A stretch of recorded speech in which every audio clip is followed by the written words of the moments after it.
Caddy je pomocník, ktorý golfovým hráčom nosí bag s palicami.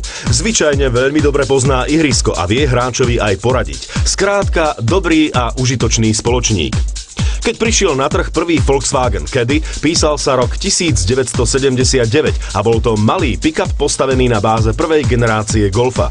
Užitočný a vyhľadávaný. A tu máme dôkaz, že z nenápadného robotníka sa rokmi môže stať elegán. Línie sú na prvý pohľad z rodiny, hlásia sa k aktuálnemu pólu a golfu. Najnovšia generácia Volkswagen Caddy je všestranný pomocník určený nielen na prepravu nákladu, ale rovnako dobre použiteľný aj ako rodinný automobil s klasickými vonkajšími mierami a nadpriemerným miestom v interiéri. Vysoká strecha a priestor nad hlavami sú bonusom týchto typov karosérie. Otvoríme dvojkrídlové dvere a môžeme nakladať. Čo a koľko, to je individuálne, ale pomestíme všetko. Veď kufor má v základe 750 litrov.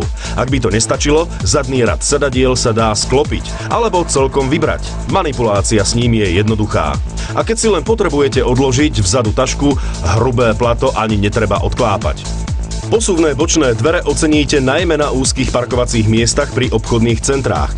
Priestor pre tých vzadu je dostatočný, nad hlavami nadpriemerný.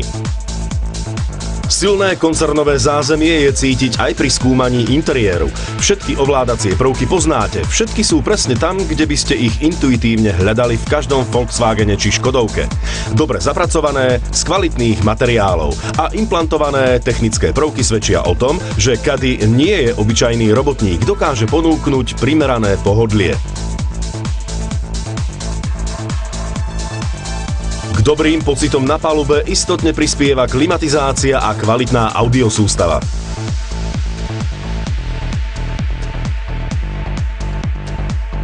Predné sedadlá poskytujú cestujúcim dostatočnú oporu a sú príjemné aj počas dlhej jazdy.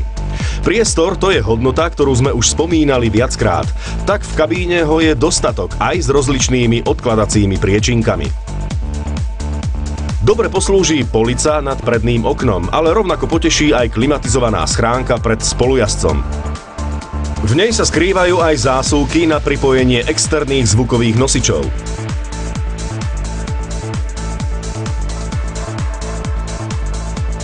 Takýto pohľad pod kapotou sa už vyskytuje málokedy. Tak si ho užite. Tradičný krycí plast motora nám neprekáža, takže v reále vidíme štvorvalcový turbodiesel určený na pohon nového Caddyho. Z názvu osobnej verzie Volkswagen Caddy už vypadlo slovo Life, to však neznamená, že stratil charakter. Motor, ktorý sme videli v plnej kráse, je novinkou v ponuke. Turbodízlová 1.6 so vstrekovaním Common Rail a maximálnym výkonom 102 koní je rozumnou alternatívou na bežné jazdenie. Pochopiteľne spĺňa emisnú normu Euro 5 a je dostatočne šetrná aj k peňaženke majiteľa. Veď výrobca uvádza kombinovanú spotrebu 5,7 litra na 100 km a hodnoty, ktoré sme si kontrolovali na palubnom počítači, sa od deklarovanej veľmi nelíšili.